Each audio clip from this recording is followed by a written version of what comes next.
ആഗോള കത്തോലിക്കാ സഭയ്ക്ക് പുതിയ ഇടയൻ. യുഎസിൽ നിന്നുള്ള കർദിനാൾ റോബർട്ട് ഫ്രാൻസിസ് പ്രവോസ്തയെ പുതിയ മാർപ്പാപ്പയായി തെരഞ്ഞെടുത്തു.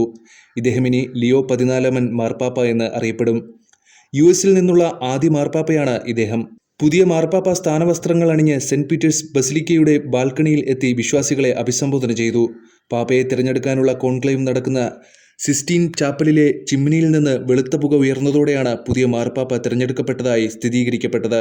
കോൺക്ലേവ് കൂടിയ രണ്ടാം ദിനമാണ് പുതിയ മാർപ്പാപ്പയെ തിരഞ്ഞെടുക്കുന്നത്. വോട്ടവകാശമുള്ള 133 കർദിനാൾമാരും കോൺക്ലേവിൽ പങ്കെടുത്തു. വോട്ടവകാശമുള്ള കർദിനാൾമാരിൽ 2 ഭൂരിപക്ഷം ലഭിച്ചതോടെയാണ് യുഎസിൽ നിന്നുള്ള റോബർട്ട് ഫ്രാൻസിസ് പ്രവോസ്ത പുതിയ മാർപ്പാപ്പയായി തിരഞ്ഞെടുക്കപ്പെട്ടത്. വെളുത്ത പുക ഉയർന്നതോടെ സെന്റ് പീറ്റേഴ്സ് ചതുരത്തിൽ തടിച്ചുകൂടിയ ജനങ്ങൾക്കിടയിൽ വലിയ തോതിൽ സന്തോഷ പ്രകടനങ്ങൾ ഉണ്ടായി. വെളുത്ത പുക കാണാൻ ആളുകൾ ഓടിക്കൂടി. പലരും സന്തോഷം കൊണ്ട് തുള്ളിച്ചാടി ആകാശത്തേക്ക് നോക്കി പ്രാർത്ഥന നടത്തുകയും ചെയ്തു. വലിയ ശബ്ദത്തിൽ മണികൾ മുഴങ്ങുകയും ചെയ്തു. 45,000-ലധികം പേരാണ് പുതിയ മാർപ്പാപ്പയെ തിരഞ്ഞെടുത്തുവെന്ന വാർത്ത കേൾക്കാനായി ഇന്നലെ തടിച്ചുകൂടിയത്.